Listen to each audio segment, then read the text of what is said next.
Assalamualaikum warahmatullahi wabarakatuh. Di sini saya akan menjelaskan tentang review jurnal penggunaan limbah protein dan aditif dalam formulasi bioplastik, peluang untuk pengemasan berkelanjutan. Perkenalkan, nama saya Faiza Krisnaya Felicia dengan NPM 08 2024 102037 dalam mata kuliah Kimia Organik dengan dosen pengampunya Dr. Eka Cahya Mulyawati STMT. Yang pertama yaitu bab 1 latar belakang.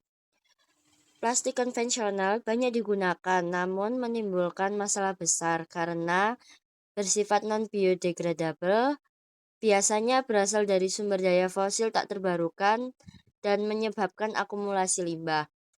Lalu bioplastik menjadi alternatif ramah lingkungan karena dia bersifat biodegradable, emisi gas rumah kaca lebih rendah, lalu produksinya terus meningkat sekitar dengan perkiraan 2,4 juta ton pada 2023.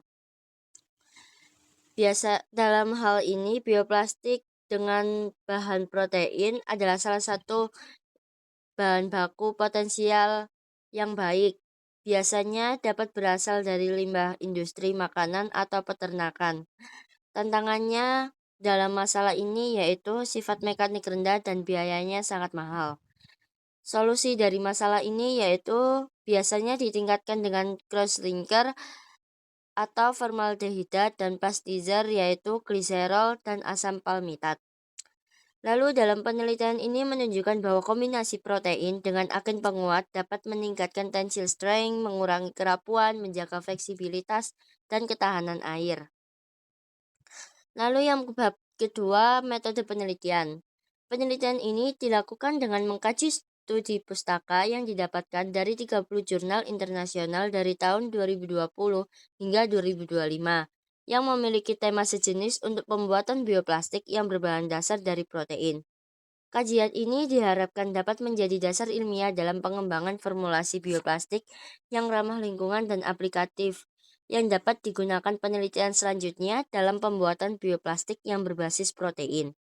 Pada gambar 1 menampilkan tahapan penelitian dalam review literatur atau jurnal ini.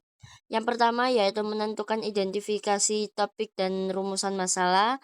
Yang kedua penentuan kriteria literatur. Yang ketiga seleksi dan evaluasi literatur.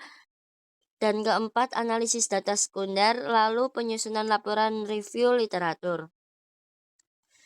Untuk bab 3 hasil dan pembahasannya yaitu pada pembuatan bioplastik berbasis protein umumnya diawali dengan proses ekstraksi protein dari sumber bahan seperti biji-bijian, limbah agroindustri atau hasil samping industri pangan. Protein yang diperoleh kemudian dilarutkan atau didispersikan dalam pelarut seperti air atau buffer dengan penambahan pastizer misalnya gliserol untuk meningkatkan fleksibilitas film. Campuran ini kemudian dipanaskan dengan suhu tertentu untuk mengaktifkan denaturasi dan interaksi antar molekul sehingga memungkinkan terbentuknya jaringan film yang homogen saat dikeringkan. Jaringan film atau bioplastik yang dihasilkan kemudian diuji dengan berbagai parameter dan dalam tinjauan ini difokuskan pada 3 uji utama yaitu tensile strength, daya serap air, dan biodegradabilitas. Ketiga parameter ini dipilih karena mewakili aspek fungsional yang paling relevan untuk 3 aplikasi utama bioplastik, yaitu tensile strength digunakan untuk menilai kekuatan mekanik film terhadap gaya tarik yang sangat penting bagi kemasan produk kering dan makanan basah agar tidak mudah sobek atau rusak selama penyimpanan dan distribusi. Yang kedua, uji daya serap air menjadi parameter krusial untuk menilai ketahanan film terhadap kelembapan, khususnya pada kemasan makanan basah, di mana kemampuan untuk menahan air dan uap menjadi syarat penting agar produk tetap higienis dan awet. Lalu uji yang terakhir yaitu biodegradabilitas, yaitu menilai sejauh mana material dapat terurai secara alami di lingkungan. Uji ini juga menjadi sangat penting untuk aplikasi seperti mulsa pertanian, yang menuntut material mampu bertahan selama masa budidaya namun terurai secara alami setelahnya. tanpa perlu proses pembersihan tambahan. Dengan demikian, ketiga parameter ini tidak hanya mewakili performa dasar material, tetapi juga memberikan gambaran sejauh mana formulasi bioplastik berbasis protein dapat disesuaikan dengan fungsional dengan kebutuhan aplikasi spesifikasi di sektor pangan dan pertanian. Lalu untuk yang pertama, hasil penelitian uji tensile strength.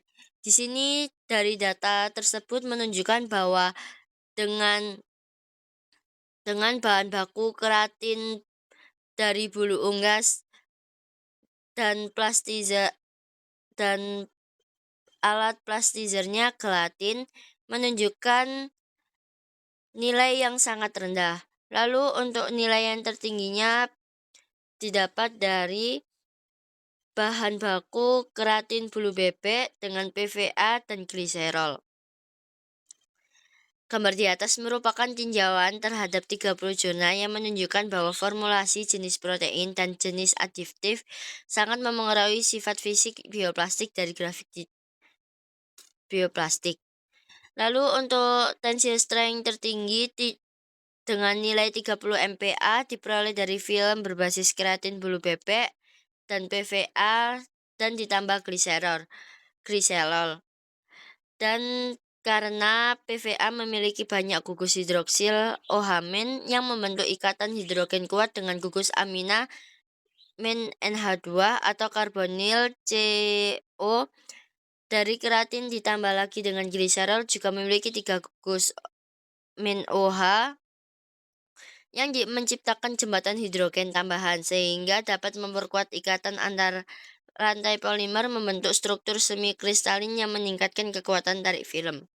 Lalu untuk nilai terendahnya dengan jumlah 0, MPa dengan jumlah 0,4 MPa ditemukan pada film bulu unggas plus gelatin yang mana di dalam penelitian ini ternyata menggunakan metode cetak berupa electrospinning, yaitu menghasilkan film yang sangat tipis dan berpori sehingga tidak cukup kuat secara mekanik ditambah dengan distribusi polimer dalam film cenderung acak dan longgar karena electrospinning tidak memiliki proses penekanan, pemadatan, atau pemanasan ulang yang bisa memperkuat ikatan antar rantai polimer.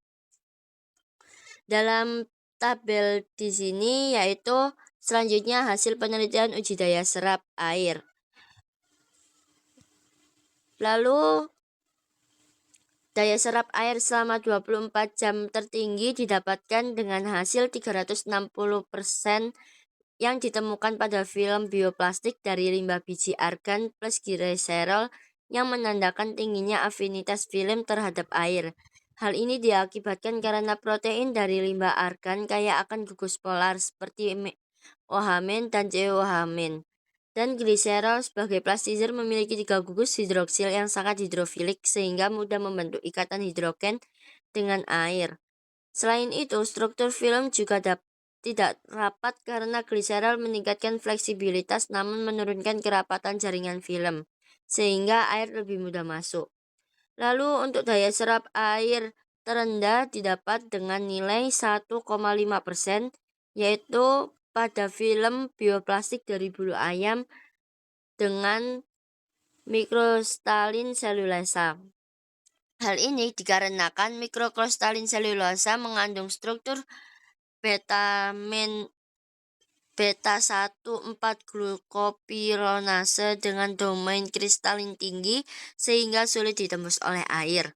Meskipun mengandung gugus OH-, susunan kristalnya menyulitkan difusi air menyebabkan film menjadi hidrofobik secara struktur ditambah lagi dengan keratin juga memiliki sifat semi hidrofobik jika tidak dimodifikasi yang dapat membuatnya semakin menurunkan daya serap air namun tensile strength sangat rendah. Selanjutnya yaitu hasil penelitian uji biodegradabilitas. Dalam tabel ini bisa didapatkan hasil uji biodegradabilitas menunjukkan bahwa sebagian besar bioplastik dapat terurai dalam waktu antara 1 hingga 84 hari tergantung bahan penyusunannya dan struktur kimianya. Bioplastik dari kreatin yang diberi perlakuan plasma terbukti paling cepat terurai. hanya dalam waktu 1 hari. Perlakuan plasma ini mengubah permukaan bioplastik dengan membentuk gugus-gugus kimia aktif seperti OH-, COOH-, dan NH2-, yang membuat permukaan lebih mudah diserang mikroorganisme. Selain itu, karena tidak ada bahan tambahan pengikat cross-linker, struktur film menjadi lebih terbuka dan mudah terurai secara alami. Selanjutnya, bioplastik yang dibuat dari campuran protein hewani seperti bulu ayam, kulit, dan tulang mengalami proses penguraian paling lambat hingga 84 hari. Hal ini karena campuran protein tersebut dapat membentuk ikatan kuat antara molekul seperti ikatan disulfida dan hidrogen, sehingga membuat struktur bioplastik lebih rapat dan sulit diuraikan. Penambahan bahan pelentur seperti gliserol dan sorbitol memang membuat bioplastik lebih fleksibel, tetapi juga mengisi antar rantai polimer dan memperkuat jaringan, apalagi jika dipanaskan. Akibatnya, struktur menjadi lebih kuat dan kurang rentan terhadap penguraian oleh mikroorganisme. Selanjutnya yaitu prospek penelitian ke depan. Yang pertama yaitu optimalisasi formulasi khusus aplikasi. Dalam hal ini, penelitian masa depan perlu difokuskan pada pengembangan formulasi bioplastik yang disesuaikan untuk aplikasi tertentu, seperti kemasan makanan kering, makanan basah, dan mulsa pertanian. Setiap jenis aplikasi membutuhkan sifat fisik dan kimia yang berbeda seperti ketahanan terhadap air, kekuatan tarik, dan waktu biodegradasi. Yang kedua yaitu pemanfaatan kombinasi bahan fungsional, yaitu kombinasi kreatin dengan bahan seperti PVA, gliserol, nanoselulosa, dan asam palmitat telah terbukti secara signifikan meningkatkan sifat mekanik dan ketahanan terhadap kelembapan. Ini membuka peluang untuk menciptakan bioplastik yang lebih tangguh dan stabil sesuai kebutuhan penggunaannya. Yang ketiga yaitu arah inovasi pada kemasan ramah lingkungan. Penelitian ini juga diarahkan untuk menciptakan bioplastik yang tidak hanya fungsional, tetapi juga memiliki kemampuan terurai secara hayati sesuai siklus penggunaan. Misalnya, mulsa yang terurai dalam 2 hingga 3 bulan. Ini mendukung penerapan dalam sektor pertanian dan industri pangan. Yang keempat yaitu pengembangan teknologi uji karakterisasi, yaitu diperlukan penguatan pada aspek analisis material seperti uji ketahanan mekanik, daya serap air, serta kecepatan terurai secara alami melalui karakteristik lanjut seperti SEM, FTR, agar bioplastik dapat diadaptasi secara luas dan tepat guna.